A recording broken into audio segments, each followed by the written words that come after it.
Mark, thank you for talking with me. You're talking about a very important topic. As you know, at defendflorida.org, we want to have groups and their members be more effective than they already are in moving the needle forward. Mark, talk to us about how can someone actually get that done? How do we hold our people accountable? Yes, I call that citizen engagement, and this is in local politics now. Everyone has been asking what they can do next. Many have been suggesting that we start at the beginning, which for all of us is local politics, city, county, and school board.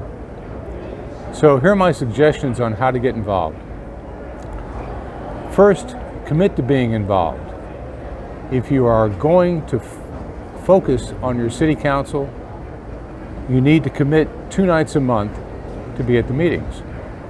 I would suggest that you team up with 2 or 3 other people and enjoy it, make it a night out. In order to go to the meetings, the first thing you should do when you're monitoring this public entity is read their agenda. This usually comes out 5 to 7 days prior to the meeting and can be found on the entity's website. So for example, if I'm interested in schools in my county, I would Google Sarasota County School meetings, for example. Correct. The agenda will be somewhere in one of those links, and then I'm able to do what you just said. That is correct. That makes sense. You will get the agenda, and you will also get what's known as the backup information on the agenda. So there'll be the agenda with the items that they cover normally in the school district, and then there'll be backup information. This is the same basic package that the school board members get. It's a public entity, so it has to be published online. So find the areas that you are concerned about when you go through that information. Depends on what you're looking for, and then when you read through it, you might see something that garners your attention that you want to speak to. You can also speak to staff prior to the meeting or your representative to see where their positions are on these items. Why would you want to do that? Well, you want to find out their soft spots. You want to find out what they're really committed to and the things that they're not so sure about, so that you know that you might be able to push a vote one way or the other depending on your particular comments that evening. And so now you have a little bit more insight, a little more intel, a little more information, and that way your time is going to be even more productive. That is correct. Plus, when you drill down on this information, in many cases you'll have information that those that are sitting on the dais have not even read about. So when you get to the meeting, a public meeting always has public to be heard at the beginning of the meeting. So once you get familiar with that subject that you want to speak to, if it is not on an agenda item that is a public hearing item, then you can speak to that item on the 3 minutes in the public to be heard. So many people are concerned about speaking. Well, if you can read, you can speak. So consequently, you put your thoughts down on a piece of paper, bulletproof it first, and then fill it in. Usually 3 minutes is about 1 page or 200 to 250 words, depending on how fast you speak. Practice your presentation. You can time it so that you know that you have it under 3 minutes, so that you'll be able to get all of your thoughts in. If it's an extensive presentation and you have 2 or 3 people with you, you can cut it up into 3-minute pieces. So now you're presenting all of your thoughts on the subject via 3 or 4 speakers. How important is it to actually do this preparation work versus just winging it when you get there?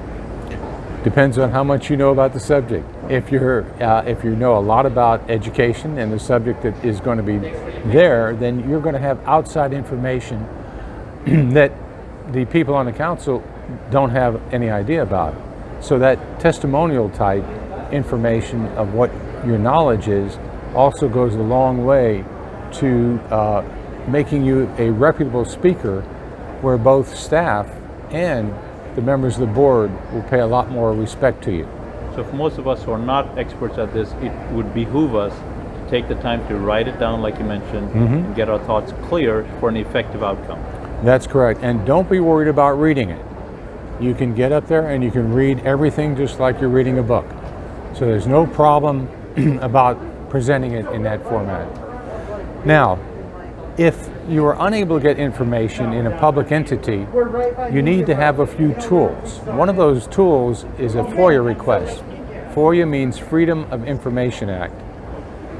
Freedom of Information Act is a standard form that you can get and basically utilize to request that information from a public entity that has the records you're looking for.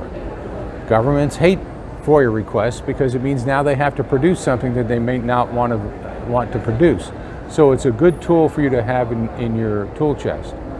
One other is having the ability, if you cannot get the FOIA information or you're having serious problems that you want to bring out further to the commissioner, the counselor, or whatever it might be, you can file a complaint with the clerk of the courts in your particular county.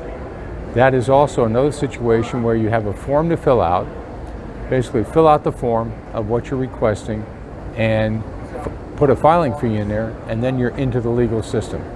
You don't necessarily need an attorney for these things. If you're not a corporation, you do not have to use an attorney.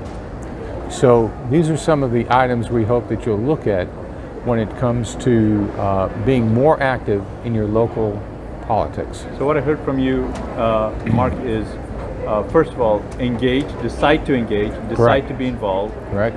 Make the assumption that you can actually make a difference. And that's very important because most people don't get involved. So just by you raising your hand and doing something, you'll actually move the ball forward. But in order to do that, use Google, find out when the meetings are, find out what the agenda is, find the topics you're interested in, research that, do a little bit of preparation. You don't have to be a PhD on it. Do a little bit of preparation, and then speak prepared. You've got 3 minutes. No one can shut you down. You can speak on anything you want to for those 3 minutes. It is your right to do that, so take advantage of that right. Mark gave us some bonuses. Talk to the staff ahead of time, find out what the soft points are. And Mark, if a few people did what you're suggesting here, just speculate with me. What kind of clout do you think we conservatives could have in our local government? If you had 3 or 4 people that were active and went to the meetings twice a month and were willing to get up and speak, you realize that you would have a specific subject that you might want to hammer home a point on. You would have 4 speakers at 3 minutes is 12 minutes. 12 minutes is more than a person who sits on that dais is going to speak to that subject. You can hammer home issues. If you have even a larger contingent, you can fill the chambers of where these meetings are.